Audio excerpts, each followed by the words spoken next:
Oh my god! I have to do Mr. Spivey's project on Charles Darwin, and there's so much philosophers and theories related to him.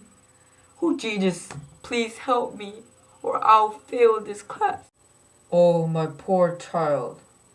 I'll send you Charles Darwin. May you succeed with your project. And I bless Mr. Spivey for giving such a wonderful project. Amen. Now where's Charles Darwin? I'm here. And why did you call me? I was time-traveling to see the truth of evolution. Oh, am I still popular as I was in the 19th century when at the time I published The Origin of Species? The what? Oh, my common ancestor. You don't know my book, The Origin of Species? No, of course I do. I just wanted to inform the crowd about your book. Let's start from the beginning. Ready? Now, Mr. Darwin, will you give us a brief introduction of yours? Like when you were born, your education, your life, your family, and others? Well, I was born on February 12, 1809 in England, into a well-known family. My grandfather was Erasmus Darwin, who was a famous poet and a biologist. Plus my father, Robert Darwin, was a physician. And my mom, a daughter of a famous potter, Hosea Wedgwood. So there was this Darwin-Wedgwood connection between my families. Wow, I think we have more than enough information about you. Let's now begin with the influences that affect your ideas. Who affected you and how? During the 19th century, the world was filled with new theories of evolution, including Buffon and Lamarck.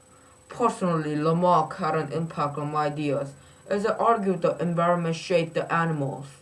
Although Lamarck was totally wrong about evolution, he gave me the basic beginning steps. Another person who influenced my ideas was Alfred Wallace, a biologist like me. He worked on evolution just like me and wrote a scientific paper which had similar outlines as my book and even talked about natural selection. After reading the scientific paper, I decided to publish my book, Origin of Species. Charles Lyell, a geologist and a good friend of mine, established the basic foundation of evolution as he argued that the earth was old enough to go through geological change, meaning biological change was inevitable. One last person, Thomas Malthus' an essay on the principle of population awakened me into the thought of competition and survival. Plus, my voyage on HMS Beagle to the Galapagos Islands affected my studies very much. A lot of people influenced your thoughts and ideas, so the idea of evolution wasn't totally new at the time, right? Correct. The idea of evolution was a hot topic in Europe for many years. However, no one knew how it happened or why it happened. I see, so you were trying to solve the problem of how and why evolution occurred, right? Yes, but I was also trying to solve the misconception between the creation and evolution.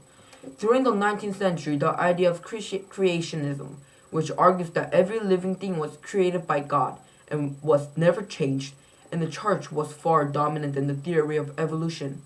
In addition, I try to solve the whole cause, course, and effect of evolution. I'm ready for the biggest part of this interview. Please summarize your theory to us, Mr. Darwin. My pleasure. Let's first begin by going back a little.